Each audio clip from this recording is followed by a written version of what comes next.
네, 안녕하세요. 815 가족 여러분. KB증권의 김앤 민재기 팀장입니다. 주말 편안하게 잘 쉬고 계신지요? 벌써 12월도 이제 중순이 지났고요. 이제 한 2주 정도만 있으면 올해가 끝이 나네요. 시간 참 주식시장을 이렇게 항상 매일매일 바라보고 대응을 하고 있으면 시간이 얼마나 빨리 가는지 정신이 없습니다. 그죠? 네, 그래서 벌써 연말이 이제 다 지나가는데 남은 2주 동안 그래도 이제 또 유종의 일을 뭐 올 한 해 많이 힘들었기 때문에 마무리라도 좀 잘 할 수 있게 또 이번 한 주 정리를 해보고 다음 주도 또 약간 한번 생각을 해보는 그러한 시간으로 오늘 좀 임팩트 있게 오늘은 좀 진행을 해보겠습니다. 지난주에 시간이 너무 길게 제가 촬영한 것 같아서요. 자, 오늘은 좀 한번 타이트하게 한번 진행을 해보도록 그렇게 하겠습니다. 먼저 이제 주간 찐시황 자료를 가지고 말씀을 드리려고 하는데요. 금요일 날 미국 증시가 또 하락을 좀 했습니다. 그죠? 그래서 먼저 미국 증시 하락한 부분들도 한번 보고 또 관련된 테마 뭐 종목들 이야기 좀 이어갈 텐데, 어쨌든 지금 시장 분위기는 연말에 뭐 산타랠리에 대한 기대감이 좀 컸었는데 좀 아직까지 거기에 대한 기대감을 충족시키지는 못한 그런 흐름이 좀 이어지고 있습니다. 미국 증시도 한 4일인가요? 4일 연속으로 지금 나스닥 기준으로 음봉이 이렇게 발생을 하고 있고, 우리나라도 지금 조금 쉬어가는 그런 그림이 좀 되고 있죠. 그래서 뭐 한간에는 이제 동트기 전에 새벽이 가장 어둡다라는 표현도 많이 쓰긴 하시는데, 참 지금이 연중 내내 힘들었는데 연말까지도 참 힘든 그러한 주식시장이 되고 있는 게 아닌가 싶네요. 자, 일단은 이번 주에는 큰 이벤트가 있었죠. FMC 회의가 있었습니다. 이 FMC 회의 이후에 긴축을 어느 정도 좀 유지하겠다라는 그러한 뉘앙스를 연준의 파월 의장이 비추다 보니까 거기에 대한 실망감이 지수를 좀 부진하게 만들고 있다라고 보시면 될 것 같습니다. 우리는 기대를 좀 했잖아요. 그죠? 물가가 10월 달에도 좀 떨어졌고 11월 달에도 좀 떨어지다 보니까, 그러면 물가가 이렇게 하락하니까 이 물가가 많이 올라가면서 그 물가를 어느 정도 대응하기 위해서 금리를 올려왔었기 때문에, 강하게 긴축을 해왔기 때문에 좀 속도 조절이라든지 뭐 파월 의장의 생각이 좀 바뀌지 않을까 뭐 그런 기대감이 있었던 것 같은데, 그런 부분들에 대해서 실망감으로 시장은 전체적으로 지금 글로벌이 좀 지지부진한 그런 모습을 보이고 있다라고 보시면 될 것 같습니다. 또 하나는 이제 내년도에 대한 경기 침체에 대한 약간의 걱정 부분인데, 그런 부분들을 우리가 이제 어디에서 느낄 수 있냐면, 우리가 막상 소비를 조금 줄이는 모습이 우리 가족 여러분들은 어떠신지 모르겠지만 주위를 보면, 원래는 뭐 그래도 한 5만 원짜리면 예를 들어서 쉽게 이렇게 툭 샀다면, 저거 좀 비싼데 굳이 안 사도 될 것 같은데 다음에 한번 살까 뭐 이런 생각들을 이제 주변에서 자꾸 이제 하다 보면 우리가 이제 소비에 대해서 약간 위축이 되잖아요. 그죠? 그럼 이게 어디로 반영이 될까요? 당연히 기업들한테는 이게 매출로 이어지게 됩니다. 그러니까 매출이 부진할 수밖에 없고, 전체 기업들의 큰 가장 윗단에 있는 게 매출이잖아요. 그죠? 매출이 좀 주춤하게 되면 당연히 가장 아랫단에 있는 이익까지도 줄어드는 그런 부분에 영향을 주게 됩니다. 그래서 재고는 좀 쌓이고 이익은 줄어들고 이런 부분이 있다 보니까 좀 실적 추정치가, 내년도를 바라보는 지금 실적에 대한 추정치가 계속 우하향으로 조금씩 지금 떨어지는 그런 모습이 나타나고 있습니다. 그죠? 그래서 이런 부분이 나타나고 있고, 또 하나가 조금 이따가 제가 그래프를 하나 그려서 가지고 왔는데 한번 보시겠지만, 금리가 꽤 높은 수준 아닙니까? 그죠? 연준도 금리를 올리고 우리 한국은행도 금리를 올리다 보니까 금리가 꽤 높은 수준까지 올라오니까 주식시장 측면에서는 약간의 이 경쟁 관계가 생긴 거죠. 네. 그러니까 좀 안전하게 뭐 고금리를 받을 수 있는 상품이 있으니까 내가 굳이 이렇게 불확실성이 큰 주식시장에 들어가서 먹는 것보다 뭐 치고받게 치열하게 싸우는 것보다 그냥 안정적으로 한 5% 이상의 금리를 받겠다라고 생각하시는 분들이 제 주위에는 많이 있으신 것 같아요. 증권회사 하물며 증권회사 직원분들도 지금 그런 생각들을 하시거든요. 예를 들어서 우리도 그 퇴직연금이라는 것을 운용을 할 수 있습니다. 직접 본인이. 예. 그래서 저도 이제 이게 우리가 퇴직연금이 DB형이 있고 DC형이 있고 선택을 할 수 있잖아요. 그죠? 그래서 내가 조금 운용을 해서 수익을 좀 내고 싶은 분들이 선택을 해서 직접 운용을 할 수 있는데, 저도 이제 ETF를 가지고 운영을 하고 있는데 한 70%는 좀 약간 이렇게 변동성이 큰 자산에 이제 운용을 할 수 있고 한 30% 정도는 안전한 자산에 이렇게 이제 넣어둘 수 있거든요. 근데 최근에 안전한 자산 중에서 이렇게 올라와 있는 상품들을 보면 5.7% 주는 상품도 있고요. 대부분의 5% 이상의 상품들이 많이 있습니다. 예, 고정금리로 확정으로 퇴직연금에서 안전자산을 이렇게 분배를 할 수 있다는 거죠. 그러다 보니까 이제 제 주위에 증권회사 선배분들은 은행에 5%짜리 상품에 넣는 분들도 꽤 있으시더라고요. 야, 이게 나중에 이런 게 있겠냐? 지금 이런 것들을 몇 년 동안 이렇게 넣어놔야 얼마나 좋냐? 뭐 이런 이야기들을 하시더라고요. 그래서 그런 부분들을 한번 생각을 해보시면 될 것 같아요. 자, 5%짜리에 제가 금리가 되면 주식시장이 뭐라고 말씀드렸죠? 이게 기대 수익률 제가 말씀드렸죠. 퍼분의 1. 퍼분의 1이라고 말씀드렸고, 자, 이게 뭐냐 하면 주식시장에 내가 현재 시점에서 투자했을 때 기대 수익률을 계산할 수 있는 방법이 요거라고 말씀드렸습니다. 자, 그러면 퍼가 10이면 시장에 기대 수익률은 몇 퍼센트가 되나요? 10%가 되죠. 그죠? 근데 퍼가 5면 5분의 1이 되니까 기대 수익률이 20%가 되는 겁니다. 그죠? 근데 퍼가 만약에 20이야. 반대로. 그러면 어떻게 됩니까? 이게 기대 수익률이 5%가 밖에 안 되는 거예요. 그래서 퍼가 20배 이상 고밸류에이션에서 움직이는 주식들은 지금과 같은 이러한 상황에서는 굳이 내가 퍼 20배짜리를 들어가서 5% 기대 수익률이 가지고 있다라면 그거를 살 게 아니라 뭘 사야 되는 거죠? 지금 그냥 은행 예금에 거의 5%, 6%짜리 가깝게 이렇게 주는 게 있으니까 그거를 사는 분들이 증가하고 있다라고 보시면 될 것 같습니다. 그래서 고금리로 인해서 시장의 유동자금이 안전자산 쪽으로 선호하면서 이동하고 있는 부분도 주식시장에는 좀 부정적으로 작용을 하다 보니까 이번 주에 정부에서 좀 그런 주식시장의 우호적인 그런 것들을 결정을 잘 해줬으면 좋았을 텐데 그게 금요일까지 잘 뚜렷하게 확정이 안 되다 보니까 그 부분도 좀 심리에 부정적으로 영향을 미쳤다라고 보시면 될 것 같습니다. 자, 그 다음에 이제 우리 시장의 반등의 또 주도 이유 중에 하나였던 것 중에 하나가 외국인들의 매수세인데요. 그죠? 외국인 투자자들의 매수세인데 외국인들의 매수세도 원달러율이 1,300원대 초반에까지 이렇게 뚝 떨어지니까 12월부터는 약간 좀 외국인들의 매수세도 조금 주춤하는 그런 모습들을 좀 보이고 있다. 그죠? 지금 외국인들이 안 사주면 뭐 우리 시장에서 뭔가 사줄 만한 투자 주체가 지금은 없는 상황이잖아요. 그죠? 그래서 뭐 하나 지금 딱 강하게 움직이게 만들 만한 동인이 좀 부족한 그런 상황이 아닌가 싶습니다. 근데 어쨌든 글로벌 긴축의 지정학적 리스크까지 겹치면서 원래는 참 힘들었던 그런 한 주였던 것 같은데 22년 한 해가 이제는 어느 정도 지나가고 있고 향후 이제 이런 것들이 지나가면서 내년도에는 이런 그 긴축으로 인해서 경기 침체가 오지 않을까, 그죠? 그런 걱정을 하고 있는 우려가 큰 상황입니다. 근데 우리나라의 밸류에이션은 지금 어떤 상황이죠? 이미 0. 코스피 기준으로 0. PBR이 0.9배 정도 수준까지 떨어져 있는 상황이기 때문에 여기에서 뭐 엄청나게 큰 폭으로 우리가 모르는 악재가 나오지 않는 이상은 엄청나게 큰 폭으로 떨어지거나 그러한 이슈는 없다. 가능성은 낮다라는 거죠. 없다라는기보다는. 우리나라 PBR 간단하게 업데이트를 한번 해볼까요? 지금 뭐 말 나온 김에 PBR 업데이트를 잠깐만 한번 해보면, 자, 코스피 지수의 PBR, 요거 한번 파일을 열어서 업데이트를 한번 보여드리면, 지금 MSCI 코리아 지수 기준으로는 지금 원래 0.9배 정도 수준에서 거래가 되고 있는데, 요거를 한번 볼까요? 제가 12월 6일까지는 업데이트를 해놨는데, 그 뒤로는 업데이트를 안 했습니다. 이번 주까지 한번 해보죠. 자, 보여드릴게요, 직접. 자, 지금 어떻나요? 12월 초에 0.89, 12월 9일 날 0.87. 자, 주간 단위거든요. 이게 주간 단위. 12월 16일 날 0.86. 즉 우리나라 코스피 PBR은 0.8에서 0.9배 정도 사이에서 움직이고 있으니 여기에서 저점을 막 깨면서 험한 흐름이 만들어질 가능성은 일단 밸류에이션이 좀 낮은 상태이기 때문에 좀 낮다라고 그렇게 보시면 되지 않을까 싶네요.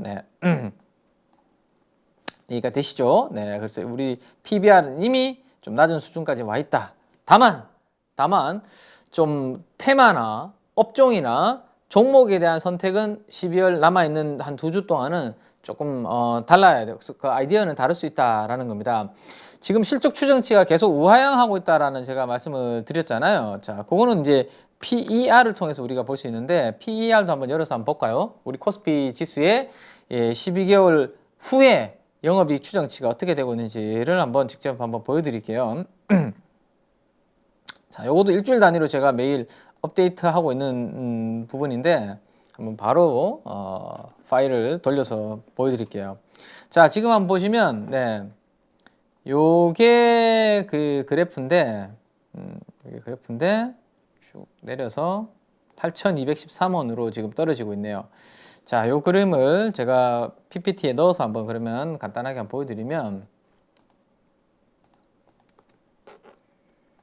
자, 이렇게 라이브로 바로바로 보여드리니까 더 여러분들 와닿으시지 않을까 싶은데, 자, 그리기, 네, 요 선택해서, 자, 이게 어떤 그림이냐면요, 요 검은색 그림은요, 요 검은색 그래프는 PE입니다. PE라는 게 PER, 코스피의 PER, 1년 후에 PER을 보여주는 겁니다. 지금 몇 배?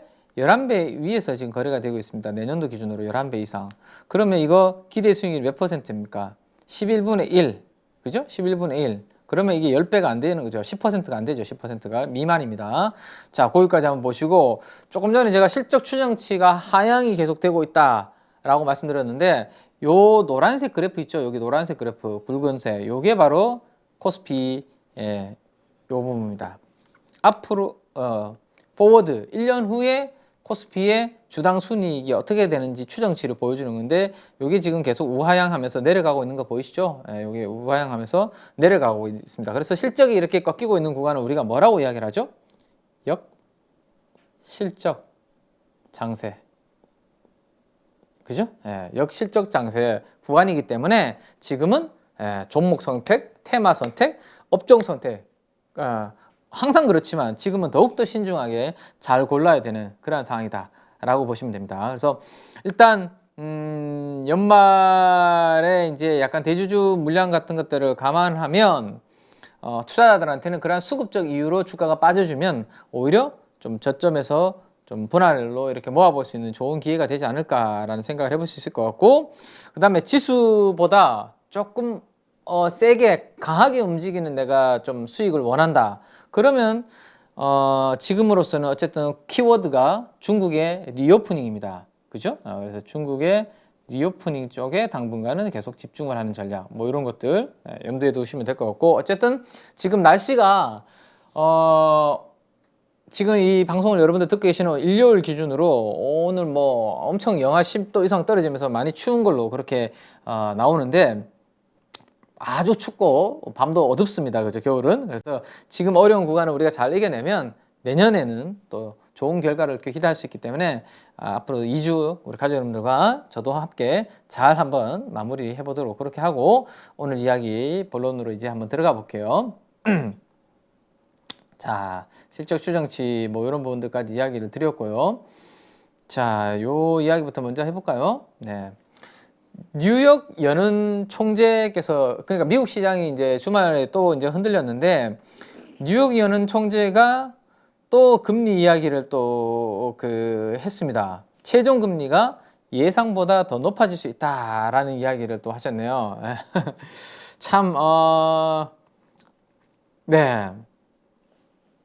단기금리 6%에 도달하지는 않을 듯 하지만 최근에 서비스 인플레이션이 여전히 문제이기 때문에 당분간은 좀 매파적인, 그 연준 그 위원들 중에서도 대표적인 매파가 바로 이 윌리엄스 뉴욕 연방은행 총재입니다. 그죠? 그래서 이분이 매파다운 발언을 금요일 날 했고, 그 부분이 시장에서는 영향을 좀 줬다라고 보시면 될 것 같습니다. 네.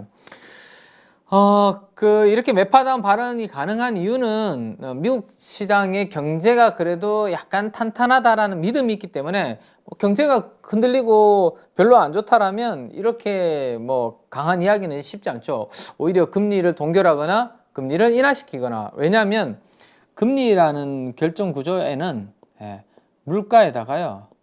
그다음에 경기에 대한 기대치가 반영이 되거든요. 근데 이게 만약에 이렇게 박살나는 그림이라면 금리를 더 높여야 된다. 이렇게 물가 때문이 그 하기는 쉽지 않죠. 그래서 경기는 좀 탄탄하게 유지가 되고 있기 때문에 예상보다 높은 서비스 인플레이션 이런 것들을 감안하면 아직까지는 금리는 좀 더 높은 수준으로 유지해야 된다. 뭐 이런 내용들 이야기했다라고 보시면 될 것 같습니다. 네.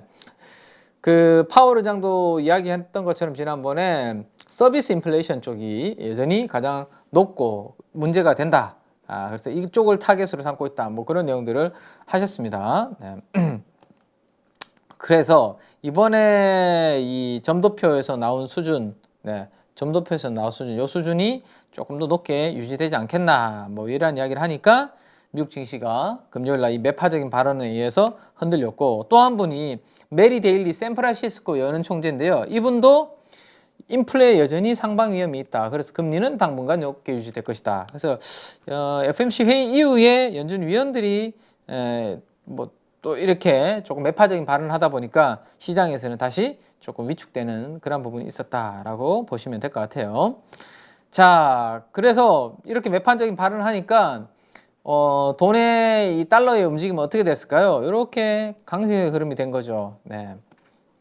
지난번에 이제 103까지 떨어지기도 했었는데요. 달러 인덱스 기준으로 다시 105 가깝게 지금 주말 사이에 달러가 강세를 보이면서 대부분의 통화들 대비해서 상대적으로 강세 흐름을 보이는 그런 모습이 나타났다. 자, 우리나라 입장에서는 달러가 강세, 우리나라는 원화의 약세 영향을 줄 수 있기 때문에 수급적으로 조금 부진한 흐름이 될 수 있겠죠. 자, 그 다음에 이제 또 주말 사이에 나온 뉴스 하나 특징적인 거 보면 아바타2를 우리 가족 여러분들 보신 분이 계신지 모르겠는데 아바타2를 보신 분들의 많은 느낌이 아쿠아리움 같은 그죠? 곳에 들어와 있는 느낌이 왜냐면 물에서 이렇게 움직이는 그런 장면들이 영화 내에서 워낙 많이 나오다 보니까 그런 느낌들이 이야기를 많이 하셨었는데 독일의 세계 최대 원통형 아쿠아리움이 터져버렸대요. 네, 그래서 그 뉴스가 있어서 제가 가져왔는데 안타깝게도 열대어종이라고 하는 것 같은데 1,500마리의 물고기가 좀 떼죽음을 당하는 그런 이슈가 좀 있었습니다.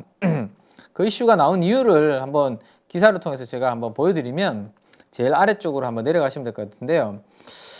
다행히 이게 이제 그 새벽에 이제 이 상황이 만들어져서 그나마 부상자들이 많이 생기지 않았는데 만약에 낮에 이 관람하는 사람들이 많은 상황에서 저게 터져버렸으면 좀 인명 피해가 컸었을 것 같아. 아찔하죠, 그죠? 아찔한데 지금 내용이 내려가 보면 여기 있네요. 지금 아직까지 사고 원인을 현재 조사 중이긴 한데 일각에서는 영하 10도 이하의 기온으로 수족관 탱크에 금이 갔을 것이라고 추측을 하고 있습니다. 그 이야기는 뭐죠? 유럽의 추위가 기세를 부리면서 그죠? 아주 추운 상태가 유지가 되면서 이 아쿠아리움에 이 그 유리에 금이 가면서 그게 탱크가 터진 것으로 지금 추정을 하고 있다라는 내용입니다. 그래서 상당히 날씨가 좀 춥나? 뭐 이런 생각을 좀 하게 되네요. 자, 그래서 유럽 쪽의 날씨가 추워질 때 우리가 봐야 되는 게 뭐가 있죠? 천연가스 가격입니다. 네. 겨울에는 천연가스에 대한 난방에 대한 수요가 올라가면서 성수기잖아요, 그죠? 그래서 천연가스 가격들을 한번 좀 봤는데 유로의 천연가스 가격이 오히려 큰 폭으로 이렇게 135유로까지 올라갔던 게 이렇게 떨어지고 있습니다. 천연가스 가격이. 이거는 미리 독일 쪽에서 그 천연가스 재고를 지난번에 많이 확충을 해놨다, 확보를 해놨다라는 뉴스들이 있었는데 그것 때문인지 오히려 날씨가 좀 춥다고 하지만 아직까지 천연가스 가격은 조금 바닥을 잡고 오르는 듯 하더니만 주말 사이에 다시 큰 폭으로 떨어지는 그런 모습이 좀 나타났다. 이 천연가스 가격과 연동이 되는 것은 제가 여러 가지 업종들이 있다라고 말씀을 드렸습니다. 네, 천연가스 가격이 올라가야지만 좀 신재생 에너지 쪽, 그죠? 신재생 에너지 쪽이 모멘텀을 좀 받을 수 있고, 그 다음에 천연가스 관련된 뭐 여러 가지 또 관련된 그 밸류 체인들 있죠. 거기에서 또 이슈가 된다라고 말씀드렸는데 지금 움직이는 거 봤을 때는 아직까지는 모멘텀을 받기는 좀 쉽지 않은 그런 그림인 것 같아요. 자, 그 다음에 천연가스 가격과 함께 전력 가격은 그러면 어떻게 되고 있는지를 한번 볼까요? 천연가스 가격이 많이 빠졌는데, 자, 전력 유럽 쪽의 전력 판매 가격은 어떻게 되고 있나, 도매 가격은 한번 보면, 전력 판매 가격도 만만치 않게 지금 빠지고 있습니다. 영국, 프랑스도 최근에 좀 전력 이슈가 있다라고는 이야기를 해드렸는데, 조금 회복하는 듯이지만 다시 지금 보시면 전저점을 깨고 프랑스의 전력 판매 가격 떨어지는 모습. 자, 영국 한번 볼까요? 영국. 네. 영국도 올라가다가 다시 급락하는 모습. 마지막으로 독일 쪽만 한번 볼까요? 독일. 네, 독일도 최근에 좀 회복을 이렇게 하는데 하다가 다시 조금 꺾이는 모습이 나타나고 있네요. 그래서 전반적으로 유로존의 전력 판매 가격이 그렇게 상승하는 모습이 나타나지 않고 있다. 그러면 신재생 에너지 관련주들한테는 조금 불리한 그런 부분들이 될 수 있을 겁니다. 모멘텀으로 좀 작용하기는 쉽지 않겠죠. 네. 자, 그런 게 있고요. 그 다음에 이제 주말에 또 나온 내용 중에 하나가 골드만삭스 직원을 8% 정도 해고할 계획이다. 골드만삭스에서 직원을. 그리고 최대한 4,000명 정도가 영향을 받지 않겠나, 뭐 그런 내용입니다. 찬바람이 부네요. 네, 날씨도 추운데 이 경기가 안 좋고 금융시장에서 뭔가 이렇게 좀 실적도 안 좋아지고 하니까 타이트하게 고용을 관리하려고 하는, 비용을 좀 줄이려고 하는 그런 움직임들이 나타나고 있고, 최근에 여의도에서도 많은 회사들이 뭐 희망퇴직이라든지 이런 부분들을 진행을 하고 있습니다. 그래서 모건 스탠리에 이어서 골드만삭스도 지금 인력 감축에 들어가는 그런 모습인데, 이렇게 금융권에 다니시는 분들을 우리가 화이트 칼라라고 이야기를 합니다. 그죠? 화이트 칼라들이 당분간은 좀 힘들어질 수 있는 그런 부분들을 좀 보여주고 있네요. 네. 자, 그 다음. 이제 국내 쪽에 살짝 그래도 좀 좋은 이야기를 좀 드려보면요. 네. 국내 쪽에서 그래도 좀 좋을 만한 내용들의 이야기를 한번 드려보면, 주말 사이에서는 어쨌든 뭐 미국 시장에서는 그렇게 썩 좋은 내용이 별로 없었습니다. 그죠? 해외 증시에서는. 근데 우리 국내 쪽에서 약간 그래도 희망을 가져볼 만한 내용을 말씀을 좀 드려보면, 신용 스프레드입니다. 안전한 채권 대비해서 위험한 회사채 쪽으로 돈이 얼마나 들어가고 빠져나오는지를 보여드리는 건데, 이게 그래프가 국고채 대비해서 회사채의 그래프가 이렇게 올라가면 돈들이 안전한 국고채 쪽으로만, 국채 같은 안전한 쪽으로만 선호하고, 조금 신용물, 그러니까 리스크를 수반하는 채권 쪽으로는 자금이 흘러가지 않는 그림을 보여주는 건데요. 제가 최근에 이제 매일매일 업데이트를 안 해드리고요, 주말 단위로만 한 번씩 업데이트를 좀 해드리려고 하는데, 투기 등급의 이 스프레드가 7.6%를 넘었었거든요. 근데 지금 보시면 7.597로 월요일 날 시작했는데, 금요일 날은 7.553으로 꽤 최근에 투기 등급 스프레드가 이렇게 고개를 숙이고 떨어지고 있습니다. 네, 그 다음에 조금 투기 등급보다는 조금은 그래도 투자 등급으로 분류가 되는 회사채도 월요일 날은 국고채 대비해서 1.76이라는 스프레드였는데 지금 1.68로 노란색도 이렇게 가파르게 떨어지고 있습니다. 자, 이 떨어진다는 이야기는 뭐죠?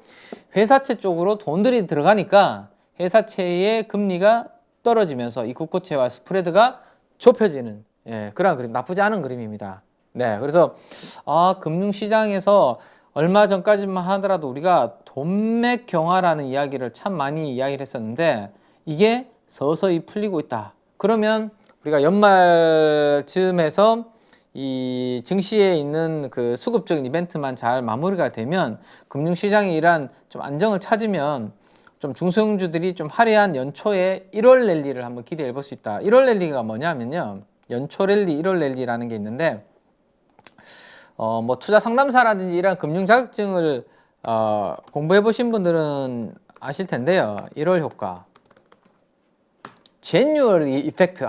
이 발음 참 별로 마음에 들지 않는데, 제뉴얼리 이펙트라는 게 있습니다.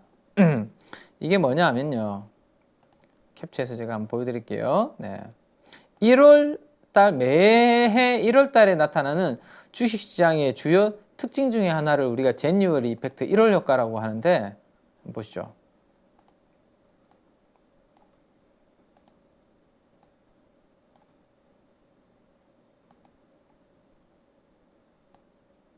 네.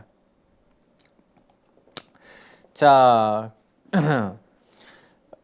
이걸 비이성적인 현상이라고 하는데 뭐 딱히 이유는 없습니다. 이유는 없는데 특별한 호재가 없음에도 불구하고 1월 달에 주가 상승률이 다른 달에 비해서, 그러니까 연중에 1월부터 우리가 12월 달까지 있잖아요. 근데 그 다른 달 중에 비교했을 때 1월 달에 주가 상승률이 다른 달에 비해서 크게 나타나는 현상을 우리가 1월 효과라고 하고 제뉴얼리 이펙트라고 하거든요.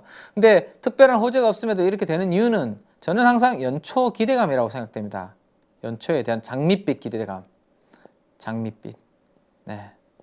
자, 무슨 이야기냐면 우리가 매해 1월이 되면 연말에 그 12월 31일 날 뭐 우리가 그 타종도 하고, 그죠? 이렇게 소원도 이렇게 빌잖아요. 우리 주식 투자하시는 분들은 소원 뭘 빌까요? 물론 가족의 안녕, 그죠? 가족의 건강, 이런 부분들은 기본이고, 그 다음에 주식 투자하시는 분들은 내년도에는 저 대박 나게 해주세요. 뭐 이런 것들, 그죠? 소원을 빌지 않습니까? 그게 가장 기대감이 커지는 구간이 바로 연초 아닙니까? 연초. 왠지 올해는 내가 다시 이제 클린한 상태에서 계좌가 벌 수 있을 것 같은 왠지 느낌, 기대감, 이런 부분들이 있기 때문에 1월 달에는 시장에서 적극적으로 매매하시는 분들이 증가하고, 특히나 중소형주들이, 대형주가 뭐 1년에 막 더블 가고 막 대박이 나기는 쉽지 않잖아요, 그죠? 그래서 중소형주들 쪽에서 그러한 좀 성장을 보일 수 있는 종목들에 대해서 매수세가 몰릴 때, 그때 좀 많이 움직이는 종목들이 있죠. 그래서 1월 효과는 중소형주에서도 많이 나타나기도 하고요. 그래서 연초에 대한 뭔가 장밋빛 기대감, 이런 것들이 반영이 된다라고 보시면 될 것 같아요. 네. 자, 그래서 저렇게 분위기가 되려면 금융시장이 뭔가 그래도 편안한 좀 안정적인 환경이 돼야 되는데, 지금 그러한 환경을 서서히 만들어주고 있다. 뭔가 트리거만 딱 생기면, 그죠? 트리거만 생기면 한번 그런 분위기가 나타날 가능성은 일단 펀더멘탈을 만들어주고 있다. 신용 스프레드가. 그 부분 한번 참고해 보시면 될 것 같고. 자, 그 다음에 이제 CP, 지난번에 제가 지난주에도 코멘트를 드렸지만, 이 기업 어음의 이 금리가 원래 내내 이렇게 올라갔습니다. 원래 내내. 그리고 최근에는 이렇게 더 가파르게 올라갔고, 레고 사태 이후에. 근데 오른쪽 끝을 한번 보시죠. CP 금리도 드디어 이렇게 꺾여서 내려오고 있는 거 보이시죠? 네. CP 금리도 이렇게 꺾여서 내려오고 있습니다.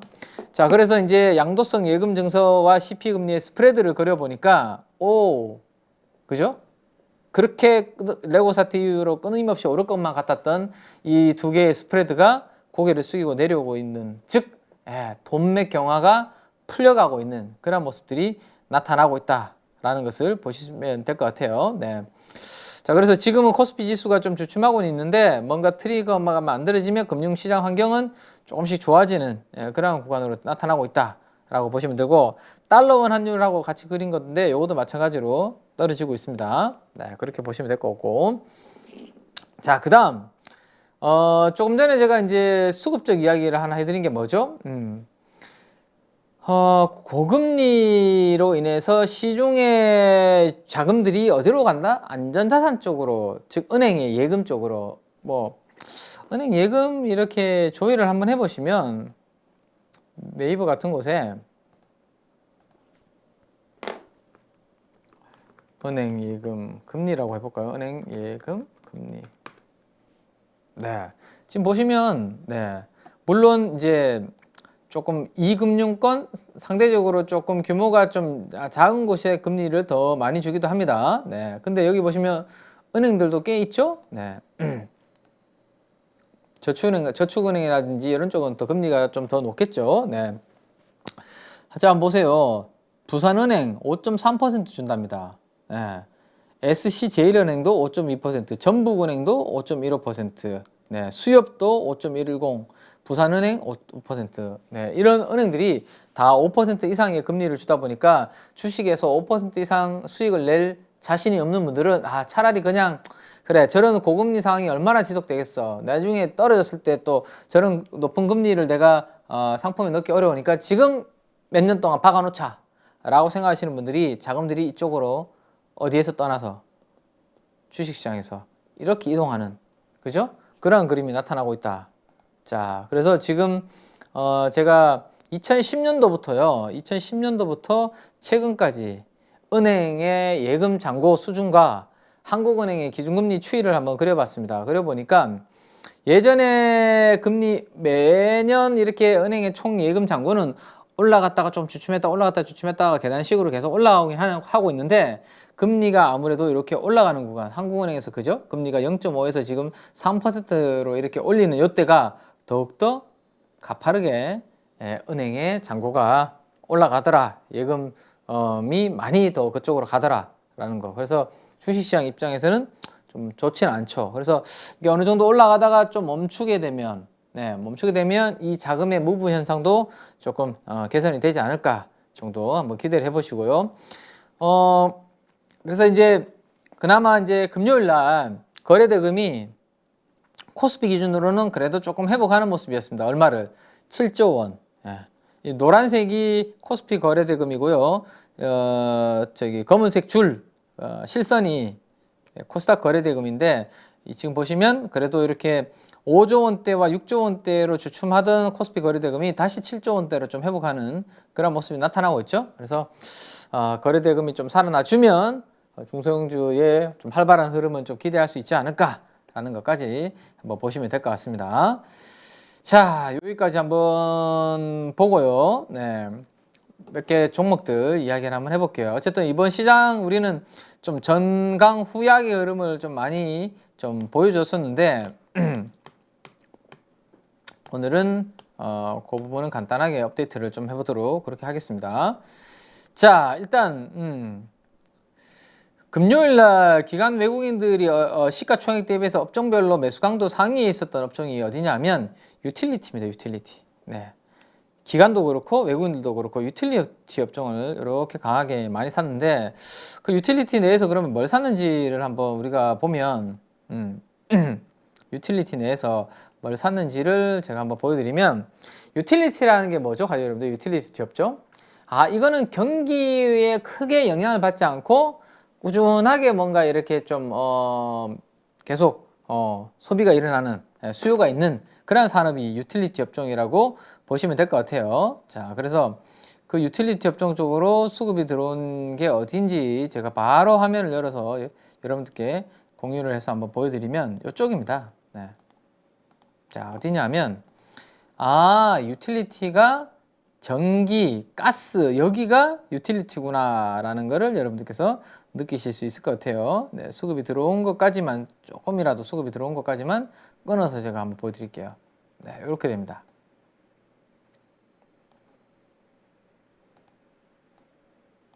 네. 보이시죠? 네.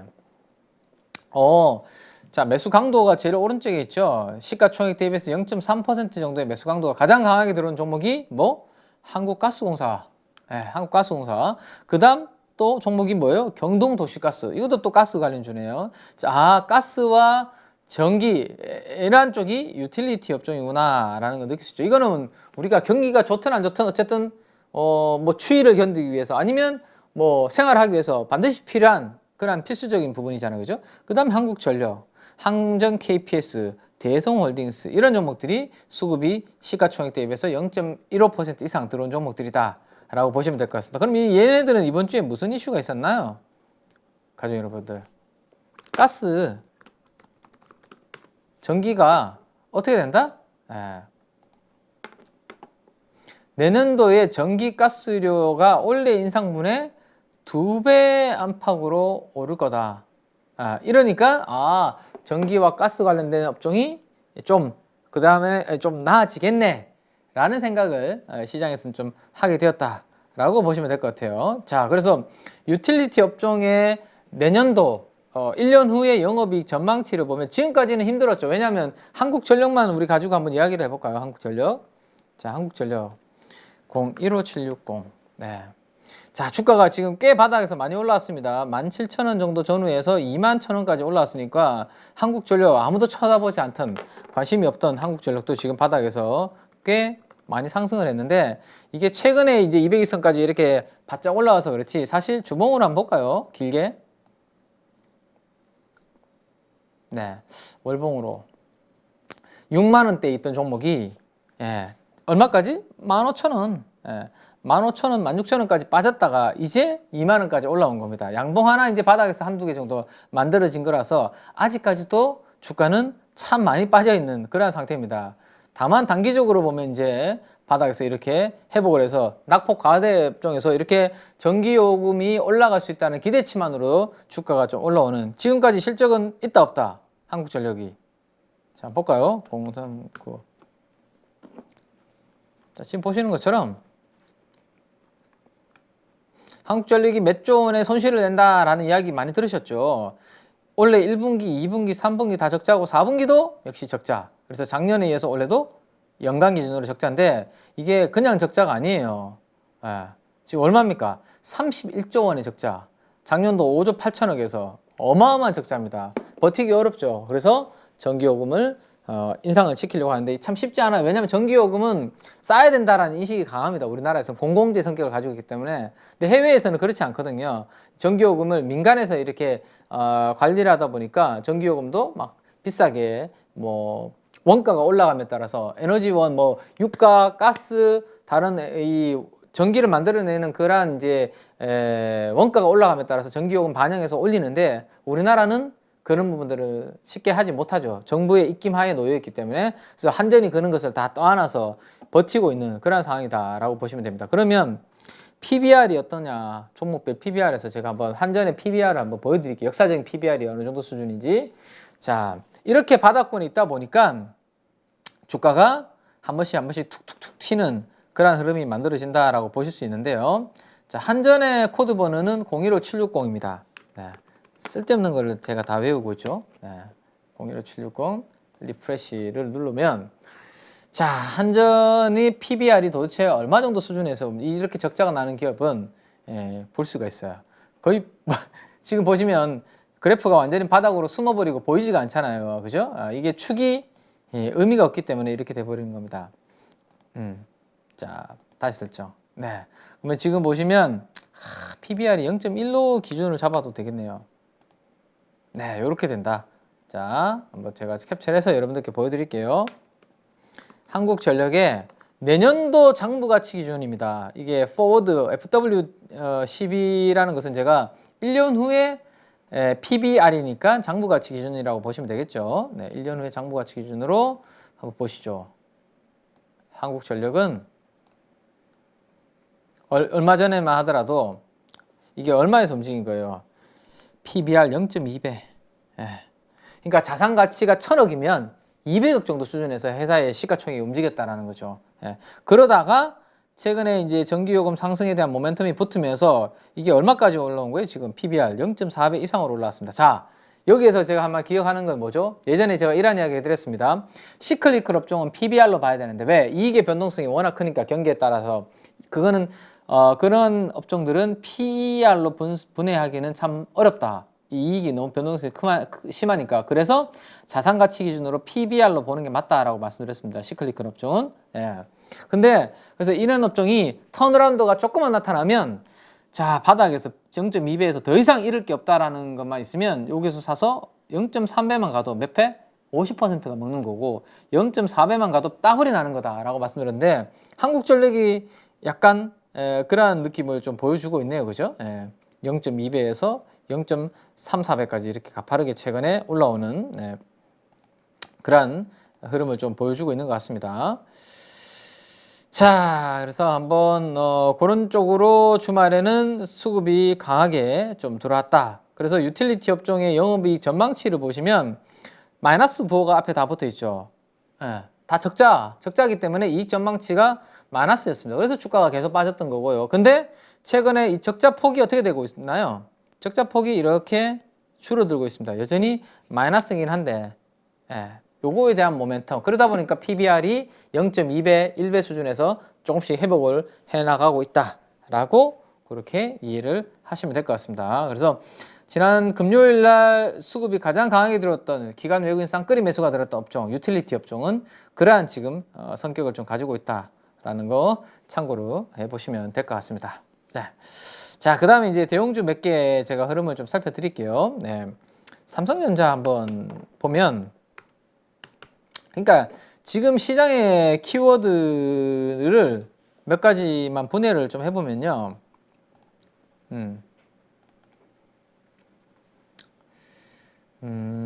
시장의 키워드를 몇 가지 분해를 좀 해보면 뭐를 생각해 볼 수 있냐면 자, 투자의 아이디어라고 생각할 수 있는데요. 그죠? 투자의 아이디어 중에 왜 이래? 투자의 아이디어 중에 자, 첫 번째는 어떤 부분을 생각할 수 있냐면 낙폭과대, 그죠? 낙폭과대 대형주, 낙폭과대 대형주들의 순환매 장세를 생각해 볼 수 있고요. 그죠? 낙폭과대 대형주들의 순환매 장세를 생각해 볼 수 있고, 두 번째는 중국, 차이나 플레이입니다. 근데 이게 두 가지로 좀 엮여져 있는데, 하나는 미디어, 한한령 해제에 기대감, 미디어 콘텐츠 쪽이죠. 미디어 콘텐츠. 그 다음에 좀 약간 그 뭐죠? 중국 소비, 화장품이라든지 보톡스라든지. 그래서 이 두 개가 다 공통점은 중국의 약간 리오프닝의 성격, 위드 코로나 여기랑 엮여져 있는 요 정도가 지금 시장의 단기 컨셉의 중요한 부분이다라고 보시면 될 것 같아요. 그래서 낙폭과대 대형주 순환매 컨셉으로 이제 중에는 그래도 항상 이야기가 나오는 게 삼성전자입니다. 삼성전자. 삼성전자. 자, 삼성전자는 제가 그래프를 하나 요거 미리 그려놓은 게 있는데요. 한번 보여드리면 연간 영업이익 추정치인데, 연간 영업이익의 추이를 보여드리는 건데, 자, 한번 보시죠. 주가도 삼성전자 주가랑 제가 나중에 한번 같이 그려서 한번 보여드릴 텐데, 삼성전자 주식은 도대체 언제 사야 되냐라고 하면 이익이 바닥을 찍고 턴을 할 때 주가도 같이 움직입니다. 2015년도에도 영업이익이 바닥을 찍고 이렇게 턴할 때 주가도 이런 그림으로 움직였거든요. 또 내려왔다가 2019년도에 또 여기에서 또 이렇게 움직이고 다시 지금 최근에 내려오고 이런 그림이거든요. 그래서 삼성전자도 결국에는 이익이 내년도가 어쨌든 바닥을 뭐 상반기에 찍을지 하반기에, 지금은 어쨌든 실적 추정치가 계속 떨어지고 있는 상황인데 하이닉스도 그렇고 주가는 실적보다는 향후 실적 전망에 대해서 먼저 반영해서 선행해서 움직이는 게 속성이 있잖아요. 그죠? 그래서 내년도에 하반기에 좋아진다면 주가는 상반기에 바닥을 찍고 턴을 하겠죠. 그렇지 않을까요? 내년 상반기에 좋아진다면 사실 지금 주가는 바닥을 찍은 것일 수도 있고요. 그래서 실적 추정치보다는 향후 실적 전망에 대해서 먼저 반영하면서 선행해서 움직인다라고 보시면 될 것 같은데, 내년도가 바닥이다? 그러면 주가는 조금 선행해서 움직일 수 있는데, 그렇게 움직이려면 외국인들의 수급이 좀 살아나야 되는 부분이 있고, 반도체 업황에 대한 바닥론이 조금 분위기가 좀 살아나야 되겠죠. 그죠? 그래서 지금 주가 수준은 삼성전자가 꽤 많이 내려와 있는 수준이잖아요. 삼성전자도. 잠깐만요. 제가 삼성전자 여기 PBR을 그려놓은 게 없나? 삼성전자 있을 것 같은데 LG전자 뭐 없으면 바로 한번 여기 있네. 삼성전자. 삼성전자를 업데이트를 다 바로 해서 한번 보여드릴게요. 자, 삼성전자 PBR이 이미 이것도 업황을 반영해서 이건 LG전자가 아니라 삼성전자입니다. 삼성전자. 그래프를 한번 업데이트를 해드리면 11월달 중순 이후로 제가 안 했군요. 쭉 당겨서 그려보면 1.17배. 삼성전자의 밸류에이션은 지금 내년도 장부 가치 기준으로 이미 1.17배 정도 수준에서 움직이고 있기 때문에 아이고 제가 캡처를 해놓은 거를 바로 다시 지워버렸네요. 자, 여기에서는 바로 보여드릴게요. 그냥 그리기. 자, 지금 보시면 2003년도부터 22년 지금까지의 삼성전자의 1년 뒤의 장부 가치를 기준으로 한 PBR의 그림을 보고 있습니다. 바닥권이 어디예요? 바닥권이 여기 아닙니까? 여기. 뭐예요? 여기가 1배. 자산가치 1배 정도 수준에서 삼성전자는 최근 20년 동안에 거의 바닥 수준이었습니다. 물론 잠깐 이탈하는 경우도 있었죠. 하지만 대부분 잠깐 이탈했다가 결국에는 회복되는 그림입니다. 이번에도 살짝 이탈했었고요. 지금 얼마에 움직이고 있냐면 1.17배. 12월 16일 기준으로, 그죠? 거의 그러니까 업황이 좀 안 좋은 부분이 어느 정도 바닥에 조금 녹아져 있다. 주가에 녹아져 있다라고 그래서 턴하는 시점이 중요한데 지금 200일선을 이번에 통과하지 못하고 머리를 부딪히고 내려왔잖아요. 그죠? 그래서 제가 삼성전자가 200일선을 통과하기는 지금 단기적으로는 쉽지 않다라고 말씀드렸고, 저 검은색이 만약에 내가 바닥에서 좀 사신 분들이라면 저기에서는 비중을 단기적으로는 살짝 줄였다가 빠지면 다시 트레이딩을 해볼 만하다라고 말씀드렸던 위치가 저기 200일선 초록색 선 구간이었는데, 역시 업황이 아직까지는 조금 부진하다 보니까 머리 부딪히고 내려오는 모습인데요. 펀더멘탈로는 뭐 이미 조금 반영을 하고 있다. 그래서 선행해서 움직이는 성격을 한번 조금 시간에 여유를 두고 지켜보면 좋겠다라는 거 말씀을 좀 드리겠고, 자, 그 다음에 납폭과대 대형주 컨셉으로 이마트 보시죠. 이마트. 네. 자, 이마트도 월봉 한번 보실까요? 월봉. 와. 작년도에 17만원, 18만원에 있다가 8만원 왔으니까 이것도 거의 반토막 난 거 아닙니까? 그죠? 근데 작년도가 아니라 최고점에서는 32만원이었습니다. 32만원 대비하면 너무 빠진 거고, 어쨌든 최근 고점 대비해서는 거의 반토막 나 있는 상태입니다. 이마트도. 그죠? 왜 이마트가 반토막이 났나요? 경쟁이 너무 치열하기 때문에. 그 다음에 오프라인 매장에 누가 요즘 잘 가지 않잖아요. 그죠? 온라인으로 주로 구매를 하고 있기 때문에. 그리고 또 하나 이 회사에 좀 부정적으로 영향을 준 게 규제였죠. 그죠? 10년 만에 나온 규제 완화 가능성. 이 부분이 지금 바닥에서 이 회사의 주가를 좀 끌어올리고 있는 요인으로 작용을 하고 있는 거 아닙니까? 옛날에는 어떻게 했습니까? 의무적으로 월 2회 의무 휴업을 시켰어요. 근데 저도 그렇고 많은 분들이 주위에서 이야기하는 그거 무슨 효과가 있고 왜 하는지를 모르겠다라고 소비자분들이 그런 생각하시는 분들이 많죠. 2012년도에 만들어진 법이었습니다. 그죠? 유통산업발전법 제정 이후에 대형마트는 월 2회 무조건 의무 휴업을 해라. 영업시간 규제 이런 부분들이 있었는데, 온라인 유통 채널 대비해서 역차별 당한다라는 것이 있었고, 그 다음에 성장 둔화, M&A에 따른 뭐 여러 가지 뭐 비용 증가로 지금 주가는 역사적인 저점을 기록을 하고 있습니다. PBR 한번 계산을 한번 해볼까요? 요거도. 자, 이마트는 PBR 몇 배에서 거래가 되고 있는지 한번 직접 한번 보죠. 자, 코드 번호 요거는 제가 못 외웁니다. 139480. 왜냐면 잘 안 쳐봤거든요. 주가를 제가 조회를 해봤으면 알 텐데, 그죠? 139480 맞나요? 네. 그만큼 저도 관심이 없었다라는 거죠. 139480 이 회사에 대해서 보시죠. 자, PBR 이마트도 뭐 오른 게 없기 때문에 주가가 그렇지 않을까 싶은데, 그쵸? 네, 이마트도 한번 보시면, 자, 요거 지워서 이마트.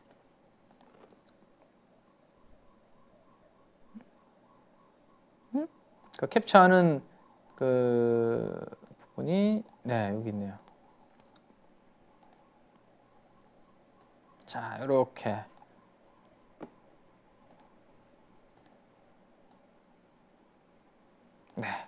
그죠? 자, 2011년도에 1.3배 이상, 1.45배까지 거래되던 이마트의 PBR은 지금 얼마까지 떨어져 있습니까? 와, 0.2배 PBR.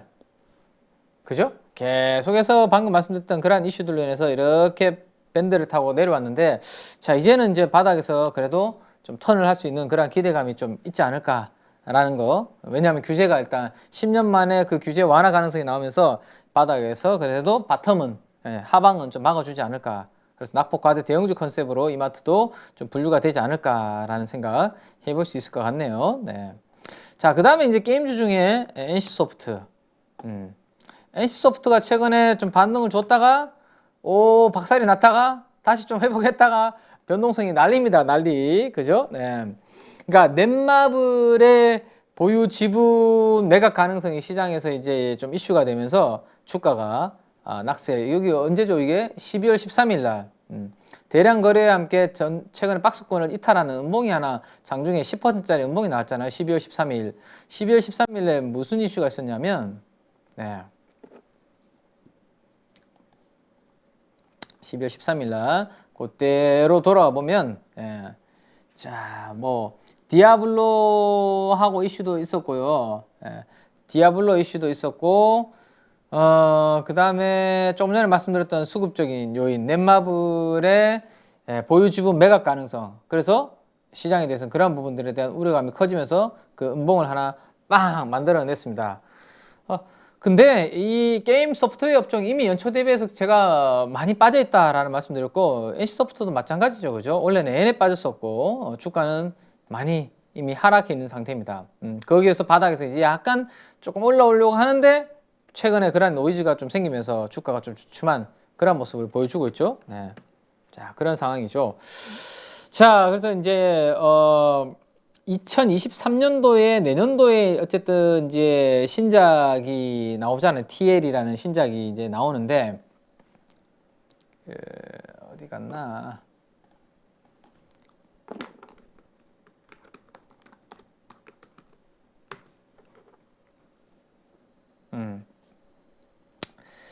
자, 뉴스를 이렇게 조회해 보면요, 네, 신작 그 TL 흥행 우려 뭐 이렇게 나오고 있잖아요, 그죠? 예, 그러니까 NC소프트의 내년도 신작 TL의 출시 시기와 블리자드의 신작 게임 디아블로 4가 겹칠 수 있다. 이 우려감으로 지금 먼저 빠지고 있는데, 글쎄요, 조금 과도한 거 아닐까요? 그죠?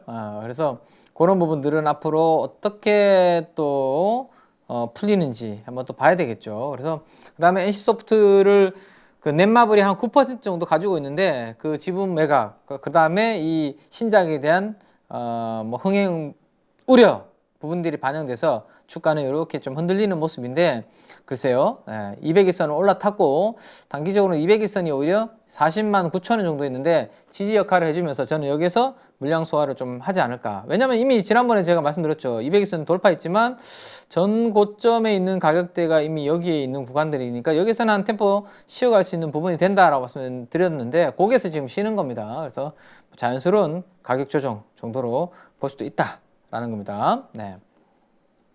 자, 그렇게 한번 보시면 될 것 같고, 그 다음이 이제 아까 낙폭과대 컨셉 말고 하나가 뭐였죠?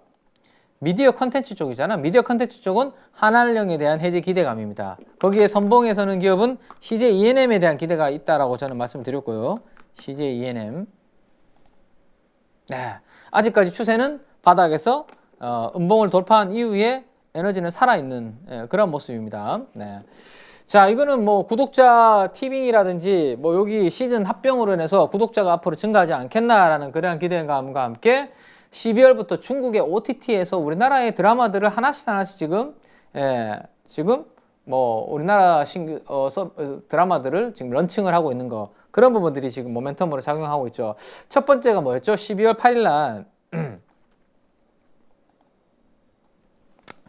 그 12월 8일 날 슬기로운 의사생활, 그죠? 12월 12일 날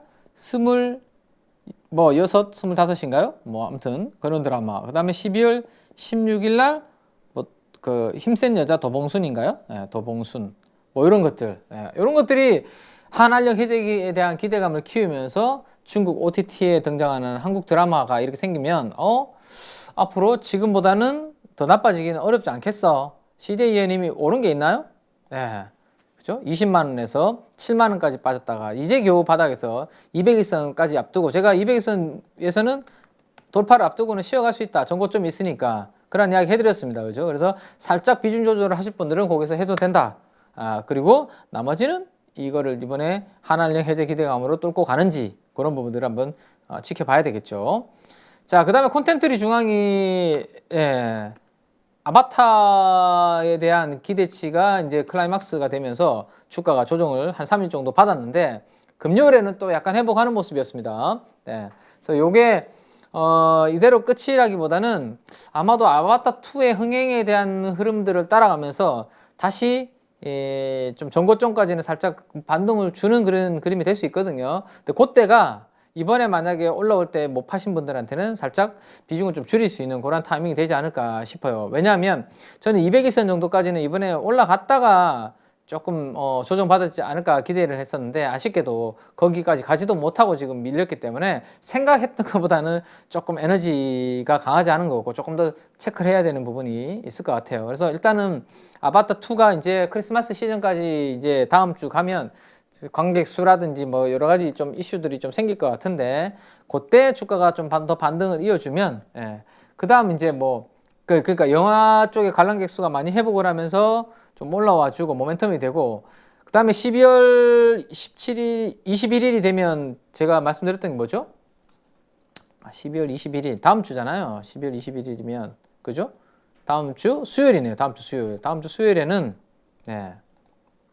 또 뭐가 있습니까? 12월 21일에는 카지노 제가 기다리고 있는 그죠? 디즈니 플러스에서 독점적으로 반영하는 최민식 씨, 그 다음에 손석구 배우님, 네, 이 두 분이 또 하는 게 기다리고 있죠. 그래서 이런 모멘텀까지 하면 아마 단기적으로 그래도 가격은 3일 동안 빠졌으니까 조금 좀 움직이는 그런 그림이 만들어지지 않을까 싶어요. 네, 그럴 때 이번에 또 위에서 차익 실현 못 하셨던 분들은 살짝 좀 하시는 것도 좀 고민해 볼 만하다라는 거 말씀을 좀 드리겠습니다. 자, 그 다음에 이제 마지막으로 말씀드릴 게 아까 또 하나 컨셉이 중국의 이 소비 쪽. 그러니까 리오폰 관련해서 수혜되는 업종 대표적인 게 뭐였죠? 여행, 화장품, 뭐 여행 안에는 면세, 항공 뭐 다 들어가 있습니다. 그죠? 카지노, 네, 그런 것들이죠. 그 다음에 저는 개인적으로 여기에서 시클릭 것까지 좀 본다면 화학도 저는 본다라고 말씀드렸습니다. 화학에는 뭐가 있죠? 금호석유화학도 있고, 그죠? 롯데케미칼도 있고, 뭐 대한유화 같은 종목들도 이게 다 들어가 있고, 그 다음에 스판덱스 쪽에 효성 TNC, 예, 이런 것들도 화학 쪽으로 들어갈 수 있습니다. 중국에 대해서, 네, 리오프닝에 대한 기대감. 그래서 다들 화장품과 여행 뭐 이런 것들만 보고 계시지만, 이런 것들도 괜찮다라는 겁니다. 화학 쪽. 그 다음에 미용 쪽에서는 보톡스, 그죠? 보톡스, 메디톡스 같은, 예, 메디톡스 같은 보톡스 쪽. 뭐 그런 부분들까지도 중국 관련주로 한번 트레이딩 해볼 만한 부분이 되지 않을까라는 거 생각을 해볼 수 있을 것 같네요. 먹는 거라면 뭐 오리온 정도가 되지 않을까 싶고요. 오리온, 초코파이. 네, 이거 오리온 홀딩스네. 오리온. 네. 그렇죠. 오리온이 이거 주가가 지난번에 제가 중국 관련해서 음식료 쪽에서는 오리온이 익스포저가 크다라는 거 보여드렸잖아요. 농심은 중국향으로 익스포저가 10% 미만인데 오리온은 그거보다 훨씬 더 이게 담철곤 회장님이 화교시잖아요. 그러다 보니까 오리온이 중국에서 관시라든지 이런 부분도 중국의 이런 여러 가지 문화들을 잘 이해하다 보니까 잘하고 있는 것 같아요. 그래서 음식료 쪽에서는 어쨌든 오리온이 그런 부분들로 반영이 좀 되고 있다라고 보시면 될 것 같습니다. 자, 그 다음에 이제 또 개별 테마로서는 제가 이제 말씀드렸던 것 중에는 5G가 그래도 시장에서는 가장 강한 움직임이 좀 나타났습니다. HFR, 뭐 대한광통신, 그 다음에 뭐 그 이노와이리스, 네, 이런 것까지 다 움직였는데 하나만 뭐 업데이트를 해드리면 제주은행 그 금요일날 이제 좀 두나무 관련된 이슈가 있어서 움직임이 좀 나타날 수 있다라는 말씀드렸는데 제주은행이 거의 상한가 육박하게 움직였더라고요. 그죠? 네. 그래서 종목 장세는 시장이 조금 안정만 찾으면 충분히 될 수 있다라는 그런 부분이 좀 보여주죠. 네. 자, 요거는 제가 12월 8일인가요? 네. 자, 지금 날짜를 한번 봐야 되겠네요. 12월 8일일 것 같은데 네, 맞네요. 12월 8일 날 제가 저희 프라임클럽 가족분들한테 카카오 알림톡으로 제가 보내드렸던 내용입니다. 네. 소카가 이제 전고점을 돌파하는데 그때 여러분들 전략은 어떻게 할지, 그 다음에 낙폭과대 5G 장비 중에서도 관심 가져볼 만한 거, 네. 그 다음에 XR 기기가 애플 때문에 애플이 지연된다는 소식으로 주가가 좀 빠졌는데 1차적으로 가격 조정이 완료된 것 같다라는 코멘트, 그 다음에 기타 뭐 아프리카 TV라든지 페노션이라든지 이런 코멘트들을 제가 장중에 보내드렸는데 제가 항상 이제 주간 찐시황 때마다 이제 말씀드리지만 제가 개장 전 방송에서 여러분들께 수급 들어온 종목들 여러 종목들 같이 공부를 하고 공유를 하고 있는데 사실 뭐 그걸로는 조금 부족해 하시는 분들이 많이 계신 것 같더라고요. 뭐 타이밍도 그렇고 장중에는 이걸 어떻게 대응해야 되는지 모르겠다라고 하시는 분들이 많으십니다. 그래서 장중에는 제가 뭐 어떻게 도와드릴 수 있는 방법이 없다 보니까 제가 이제 KB증권에서 이제 프라임클럽 이라는 서비스를 좀 지금 진행을 하고 있고 그 부분 관련해서 이제 이렇게 장중에 카카오 알림톡으로 그 뭐죠 그 정보를 보내드리고 있으니까 개장 전 방송으로에 듣는 내용으로만 뭔가 업데이트가 좀 부족하신 분들은 장중에 저한테 이 서비스를 받는 방법도 있으니까 좀 참고를 하시면 좀 좋겠다. 왜냐하면 최근에 말씀드렸던 것들 중에 하나만 보여드리고 마무리 되면 이번 주 목요일 날 제가 보내드린 내용일 거예요. 목요일 날 보내드린 걸 한번 보면 12월 15일이죠. 네, 12월 15일 날 자.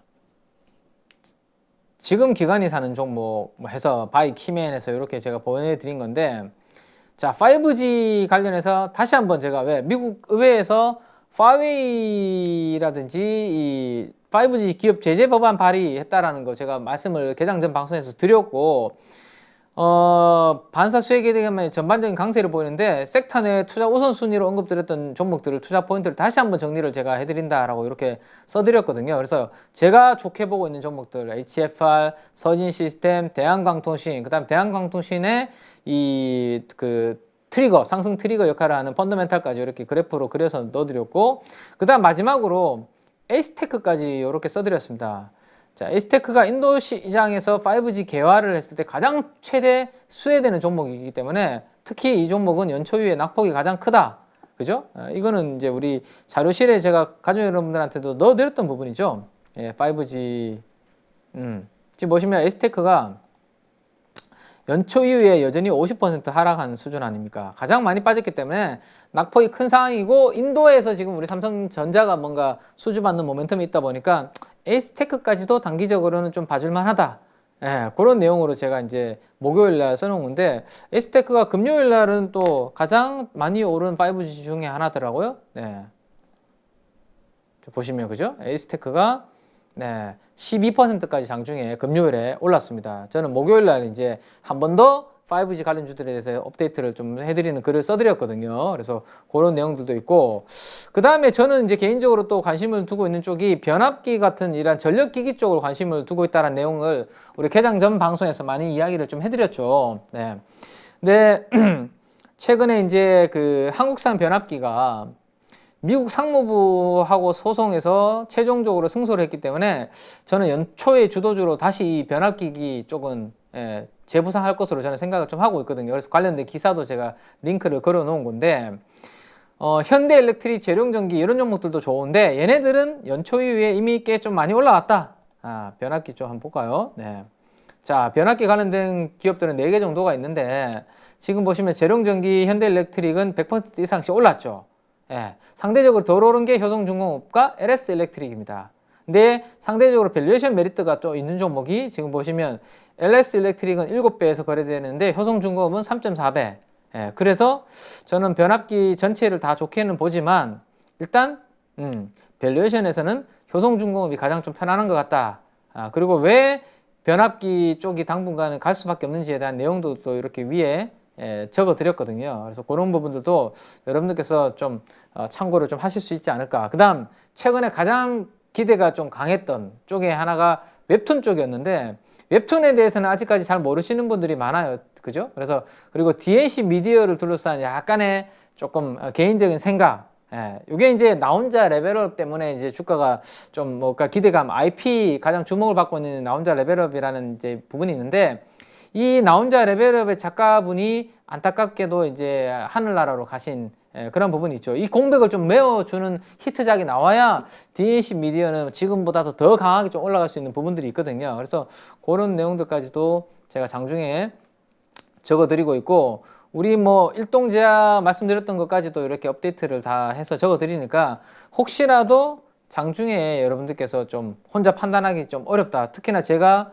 뭐 개장 전 방송에서나 이 주간 찐시황 방송에서 언급한 종목들인데 뭐 장중에 좀 대응하기가 좀 쉽지 않다. 그러면 이런 부분들도 우리 가족 여러분들은 참 참고를 하셔서 보시면 도움을 좀 받으시면 좋지 않을까 싶습니다. 네. 자, 그런 부분들이 있으니까 보시고, 그 다음에 페노션까지도 뭐 제가 코멘트를 좀 해드린 게 있는데, 페노션. 자, 페노션도 최근에 움직임이 121선, 200일선 좀 뚫을랑 말랑 지금 거기서 공방이 치열하죠. 저는 중국이 내년도 3월달 양해 시절, 양해 무렵까지 이렇게 오픈을 해나가면 이 인프라 투자, 재정 투자에 대한 부분이 조금 커지면서 물동량, 원자재에 대한 물동량이 늘어나면서 이 벌크선 쪽의 이 페노션은 지금보다는 좀 좋아지지 않을까라는 관점으로 보고 있다라고 말씀드리고 있습니다. 아직까지는 200일선 밑에서 이렇게 왔다 갔다 하고 있는데 그런 분들도 앞으로 계속 업데이트를 좀 드리도록 그렇게 할게요. 자, 그래서 오늘은 뭐 이 정도로 우리 가족 여러분들과 이야기를 한번 쭉 한번 나눠봤습니다. 그리고 자료실에 주간 기준으로 일주일 동안 매수 강도가 강한 종목들, 사모펀드 특히나 이런 리스트 제가 다 넣어 드렸거든요. 근데 여기 보시면 딱 우리가 공부했던 종목들이 최근 일주일 동안 수급이 들어온 종목들이 많아요. 뉴프렉스도 그렇고 사마네트웍스, 대한강통신, 펜엔터, HFR 다 그런 거 아닙니까? CJ ENM, 하이비전 시스템은 제가 또 최근에 말씀을 많이 드렸던 종목이고 스코네까지 그죠? 이 소프트웨어, 메타버스. 그 다음에 오스템 임플란트가 제가 중국이 리오프닝 되면 임플란트도 봐야 되는데 그 중에서도 저는 지난번에 그 제도로 인해서 주가가 오히려 빠졌던 오스템 임플란트가 내년도 이익 대비해서는 주가가 빠져 있으니까 오히려 보면 좋겠다라고 개장 전 방송에서 이번 주에 제가 말씀드린 적 있죠.